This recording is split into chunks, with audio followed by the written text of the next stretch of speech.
ഇതിപ്പോൾ ഇന്നലെ നമ്മുടെ അനുരാഗ് താക്കൂറിൻ്റെ ഒരു പ്രസ്താവന പത്രസമ്മേളനം, വയനാട്ടിൽ രാഹുൽ ഗാന്ധിയും പ്രിയങ്ക ഗാന്ധിയും ഇതുപോലെ കളവ് കൂട്ടി ചേർത്തിട്ടാണ് ജയിച്ചിരിക്കുന്നത്.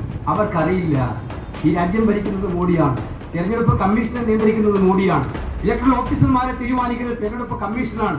ആ രാജ്യത്ത് എവിടെ വോട്ട് കളവ് നടന്നിട്ടുണ്ടെങ്കിലും അതിന്റെ പ്രാഥമിക ഉത്തരവാദിത്വം നിങ്ങളുടെ സാക്ഷാൽ പ്രധാനമന്ത്രിക്കും നിങ്ങളുടെ ഭരണകൂടത്തിനും സിസ്റ്റത്തിനുമാണ്.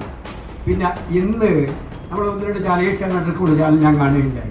മലപ്പുറത്ത് 3 വോട്ട് ചെയ്തു സ്ത്രീ എന്നാണ് മലപ്പുറത്തെ സ്ത്രീ മൈമൂന. അതെ, മൈമൂനമാർ 3 ഉണ്ട്, 3 ബൂത്തിലായി 3 മൈമൂനയുണ്ട്, അവർ വോട്ട് ചെയ്തു.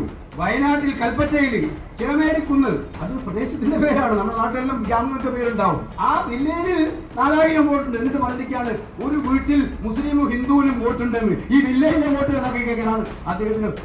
സംസ്ഥാന പ്രസിഡന്റിനെ അല്പസ്വല്പേ മലയാളം അറിയുള്ളൂ, ഈ നാട്ടത്ര പരിചയമൊന്നുമില്ല. പക്ഷെ അറിയുന്ന BJP-ക്കാർ പറഞ്ഞു കൊടുക്കേണ്ട ഇത് എങ്ങനെയല്ലാന്ന്. മോഷണം നടത്തി പിടിച്ചു കഴിഞ്ഞാൽ പോലീസ് അല്ലെങ്കിൽ കോടതി ചോദ്യം ചെയ്യുമ്പോൾ ആ ചോദ്യങ്ങൾക്ക് ഉത്തരം പറയാൻ കഴിയാതെ പരാതിക്കാരന്റെ മേൽ കുറ്റം ചുമത്തുന്ന കള്ളന്മാരുടെ അവസ്ഥയിലോട്ട് BJP-യുടെ നേതാക്കൾ പോകുന്ന സാഹചര്യമല്ലേ ഇതിലൂടെ നമുക്ക് കാണാൻ കഴിയുന്നത്?